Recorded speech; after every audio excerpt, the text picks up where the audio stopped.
Om Jananim Sharadam Devim Ramakrishnam Jagadgurum Padapadme Tayo Shritva Pranamami Muhurmuhu.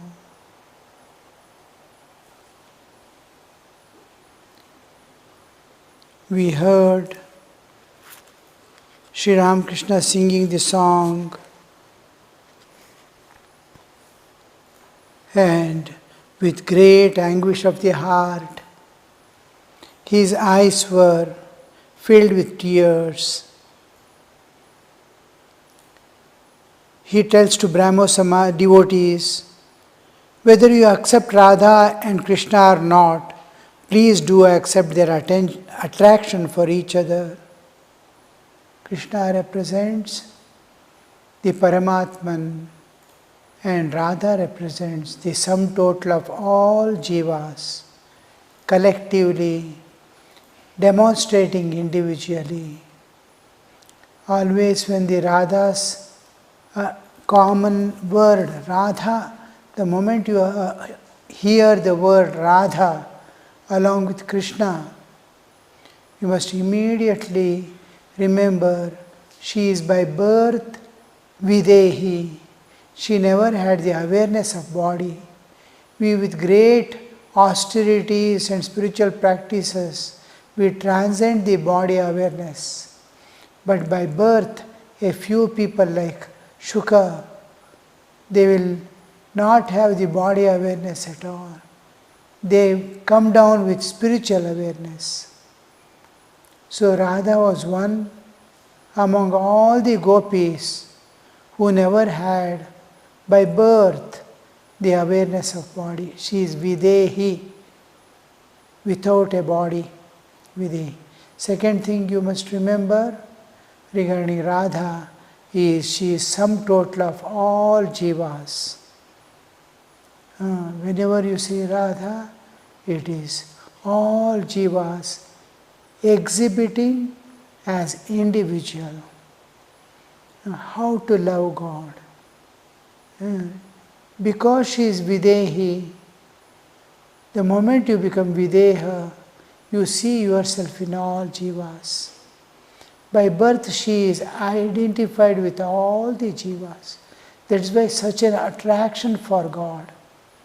Each jiva, how much attraction a jiva would have towards God when he understands what God is. Imagine the collective, all jivas being loving God intensely. The sum total of love of all jivas she manifests in her own body. The ecstatic love of God, where she would never be now and then fainting, now and then coming back. To forget the body in love of God is something we have not seen yet in our lives. A few might have attained, even in our Ramakrishna tradition, but they are out of sight. Out of sight means whenever they experience, we are not in their company. And whenever we are there in their company, they have not exhibited. So we see many have attained, or at least a few have attained that state of being forgetting body and world in thought of God. So these two aspects you should never forget. When the term Radha comes, she is without body, Videhi, and she represents the sum total of all jivas. So when Sri Ramakrishna says, whether you accept Radha and Krishna or not, please do accept their attraction for each other. That is, I have to love God as she. Her attraction for Krishna is Jiva's attraction, individual soul's attraction for God. So I must love God as she did. I have to accept. Acceptance means I have to be that. just like imitation. We have the Imitation of Christ, one book. To imitate what a person is, to have the same effect. In our Hinduism, we call it Nyasa, Rishyadinyasa. In Rishyadinyasa, a rishi, a sage, experiences God, the path in which he went, I try to adopt upon me, and I identify with that rishi, the way in which, the feeling in which he expressed, I try to express and get the same result. When conditions are same, this is called Nyasa, Anganyasa, Karanyasa, like that Jivanyasa, Rishyadinyasa. Rishyadinyasa, where I drop away my identity, I develop the identity of the sage who realizes God, so that I also experience the same thing what he experienced. So try to create the same yearning in your heart for God. Try to create same yearning. What way she loved, how she used to forget body. Can you love God in the same way? Create. Means creation is something from you are to build up from zero to the fullness. You have to begin the sadhana from ABCD and reach the Z. Yearning is all you need in order to realize God. To realize God, what ultimately takes us is how much I am panting for His vision. I have to struggle, I become restless, I cannot live with Him without that vision. That kind of longing when it dawns in our heart. Two things, in absolute silence, I do the prayer of the heart, then also, or in anguish, I pray. Both are possible. Absolute silence, slowly I go inward. The prayer of the heart is where words are not there. Suppose I love someone deeply and intimately and that person dies, or is on deathbed. When a person is in deathbed, and that person is my dearest one, from whom I don't want to part. So that person is in deathbed, I go and stand before the image of the God, I have nothing to say. I only look at Him, words do not come, because God is all-knowing. I just, from my eyes, tears drop without any words, no words. I express my heart, I pour my heart in front of God without words. This prayer without words, expression of the heart's anguish without words is called silent prayer. The silent prayer. Last prayers becomes silent. It doesn't. Only heart is fully open and brain and everything is stopped. No talk, no walk, no movement of any type within the body or around the body. One thing, the heart is pouring out. In yearning, you have become restless for God. I am unable to live without you. I become extremely restless. Here, I become absolutely passive. In restlessness, there is great excitement, anguish of the heart. Here in the silence, prayer, the silent prayer. In prayer, one is this extreme of passivity, one is longing is expression of the inner. It's very strong. Gradually, the appetite set in. The steamboat was speeding towards Calcutta. They are traveling. It passed under the Howrah Bridge and came within the sight of the botanical garden. The captain was asked to go a little further down the river. The passengers were enchanted with Master's words, and most of them had no idea of time or how far they had come. The journey we began long back. Sri Ramakrishna taken to the boat, in a boat to the steamer, put in the steamer, he becomes unconscious externally. With great difficulty they make them from there. We have travelled a lot and we have come to the Howrah Bridge. While going through all these days, few days, we forgot we are on the steamer.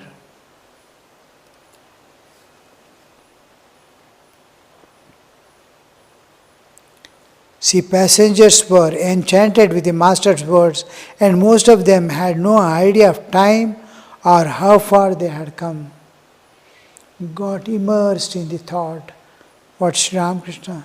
See, always when we get interested, when we get absorbed, somebody is telling something, somebody is teaching something, if it is interesting to me, then I match with the mind. I want to exactly know and grasp. I am in tune with his mind. But these spiritual ideas, when they express, I will be in tune with their heart. And what getting absorbed in his words, I start experiencing what that person is experiencing as he tells. He had experienced God and is expressing through his words how he is feeling when he expresses. I experience it when I become one with it. I get absorbed in it, then I will not know the external, where am I, what is happening, I will not know. The exact understanding comes when I am absorbed in the thought of the teacher. What world he is dwelling when expressing, I must dwell in the same world when I am hearing. Then I get the exact picture, I am absorbed. I don't know time or space then.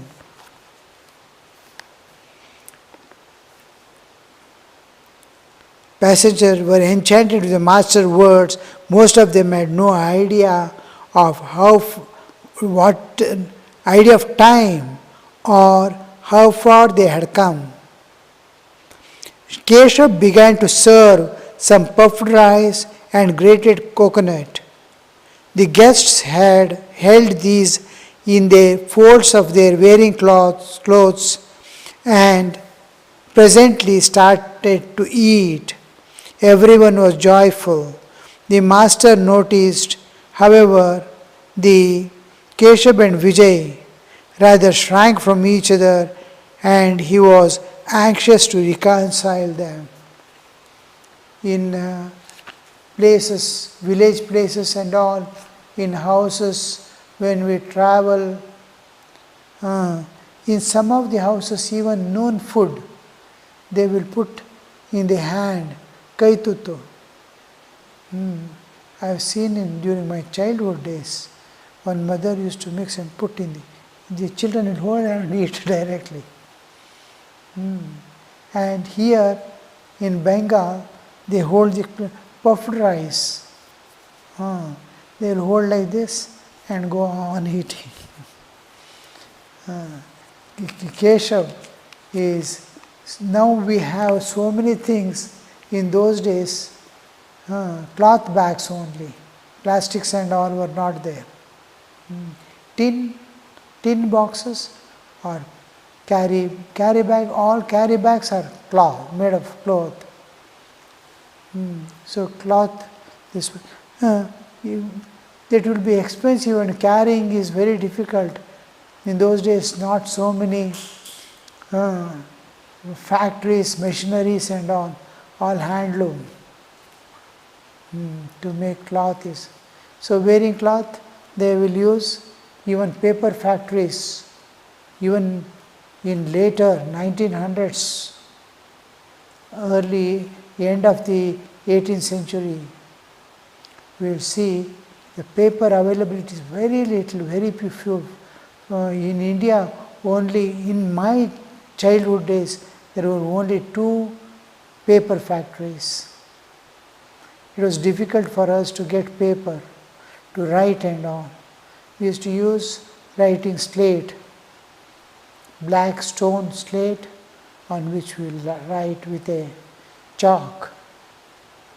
Or sometimes if newspaper, this, etc., anywhere we will find, we cut the edge and keep for writing.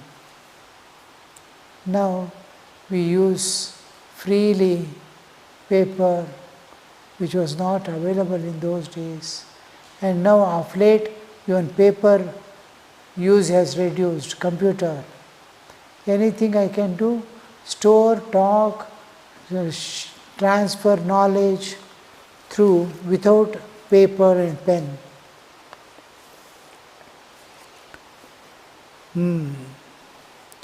Presently started to eat. Everyone was joyful.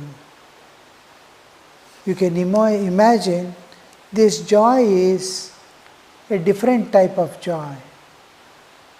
Going to a picnic and enjoying is different from going to a saint and living his company and enjoying.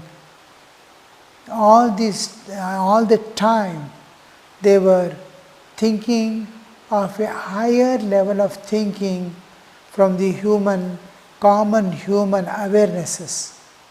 Sri Ramakrishna has taken them to some other level of thinking, higher level than what we can understand now.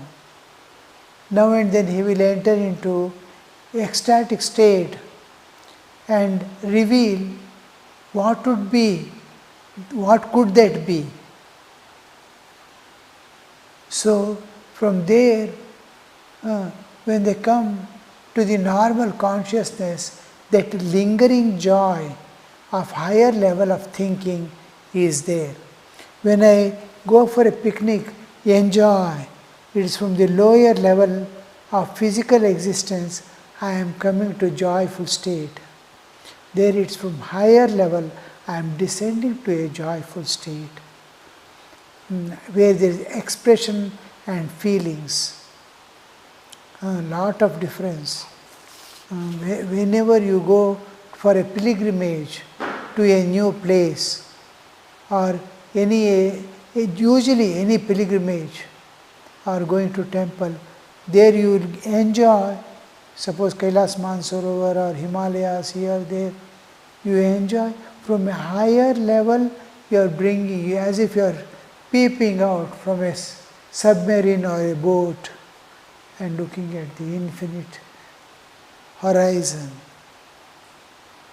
Otherwise, it is like normal picnic and all, eating, drinking, enjoying, is from the physical level, I am trying to stretch to experience some joy. Now, you see, however joy expression we may enjoy in this world, in talking, walking, swimming, play and all, it is a oriented towards the vasanas. It is expression of the past vasanas. I have experienced this play and game and all that. From that I am expressing the joy.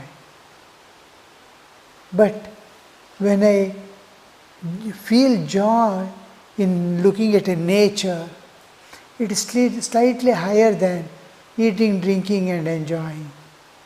A scene, a poet, suppose Wordsworth, his poems, he used to be ecstatic state looking at the nature and write the poem. Expression of this, he is in joy. When he is eating, drinking and enjoying also, he is also in joy. What a difference it creates from bodily existence, joy, and from the psychic level, mental level, from there getting joy. And still higher, spiritual level of understanding. You have gone beyond the nature as if you are holding to something beyond all this spiritual. That joy. When I am feeling, when we go to temple and all, the moment first we go, we visit the shrine, sit in a corner, do the mental worship, then do a little Vedic chanting, then sing 1 or 2 bhajans, then come out. Then they will give the prasad or we will buy the prasad. While eating this prasad, we are feeling the joy, but this joy of taking this is different from taking food or something later on. This is expression of spiritual existence. There is expression of my mental state, bhavana, and this is existential level that is manifested, subtle level and gross level, physical level of enjoyment. How low it becomes, you see, base level of bodily, eating, drinking, intellectual and spiritual. All were in great joy.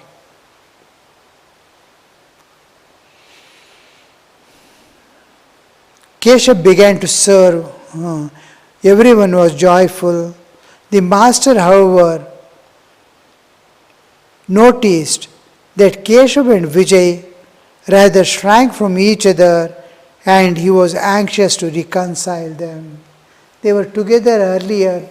Because of some conflict, they went away, parted from each other.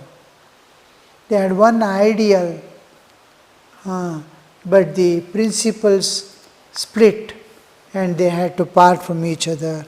Now they are hesitating to talk to each other. Master to Keshab, look here, there is Vijay. He is telling Keshab and Vijay. To Keshab he is telling, there is Vijay. Your quarrels seem like fight between Shiva and Rama. Shiva was Rama's guru. Though they fought with each other, yet they soon came to terms. But the grimaces of the ghosts, the followers of Shiva, and the gibberish of the monkeys, the followers of Rama, would not come to an end. Loud laughter. Rama and Shiva fought with each other and they immediately, within no time, they came back to their friendship. But their followers, monkeys and demons, they continued it went on continuing, even now it is continuing. So Shiva and Thakur is making them understand. See, when certain tense situations are there, Two people have quarreled, they have come together to a third person accidentally. They avoid each other, they don't want to meet each other. But they have come together for some reason. And accidentally, not programmed or anything. But when they come, there is an embarrassment. They don't want to talk to each other. But this person, Sri Ramakrishna, doesn't want anywhere any conflict or misunderstanding or a kind of dislike or hatred to exist. In pure spirituality and divinity, all differences dissolve. He is raising only thing when there is a conflict, we have to raise to the spiritual level where everything dissolves.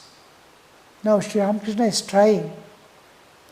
One important thing is to create humorous situation, make fun or something, where the laughter or the seriousness first is to be reduced. Or you have to go straight to the Advaitic truths of Vedanta, where like Krishna, Arjuna is in despondency and Krishna begins his sermon with the Advaitic truth, Nainam Chindanti Shastrani. You are not at all body, why are you weeping like this? All these kings whom you are seeing, not that they never existed, nor they are going to be killed and disappear. They were there, they are there, they will be continuing to be there. This knowledge, with that knowledge you are not body, it begins. The whole thing, no more argument. Whom for are you struggling? So this extreme of going to the Advaitic knowledge or bring to a mental state where there is fun. Making fun slowly lighten the tension. When you make some fun, you lighten the tension. The tension slowly comes down.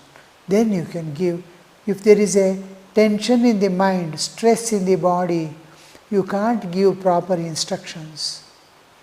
And to instruct, you have to bring down the tension in the person's mind.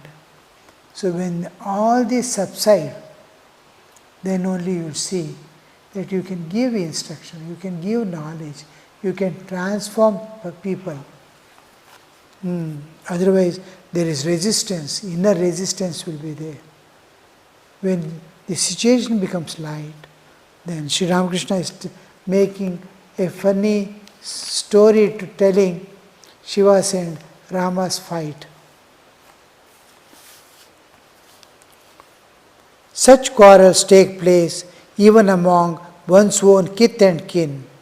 Did not Rama fight with his own sons Lava and Kusha? Again, you must have noticed how a mother and daughter living together, having the same spiritual end in view, observe the religious fast separately on Tuesdays, each on her own account, as if the welfare of mother is different from the welfare of the daughter. But what benefits the one benefits the other. In like manner, you have a religious society, and Vijay thinks he must have one too. But I think all these are necessary. While Sri Krishna himself, God incarnate, played with gopis at Vrindavan, troublemakers like Jatila and Kutila appeared on the scene. You may ask why. The answer is that play does not develop without troublemakers or love. There is no fun without Jatila and Kutila. So, here we see the spiritual ideal. Each one of us are practicing spiritual practices with the same understanding, with the same idea, with the same purpose of realizing God. But how much of differences we find. And we want to serve this world as much as possible, but in the ashrama, when living in the ashrama, we forget the inmates also belong to the world. I want to serve the world, but not my neighbor. It becomes like that. The welfare of the world means welfare of every individual is included. Wherever you find any need anywhere, you serve, you are serving the world. Serving you is serving world. Serving world is serving you. You are included in that world. Om Shanti Shanti Shanti Harihi Om Tat Sat Shri Ramakrishna Arpanamastu.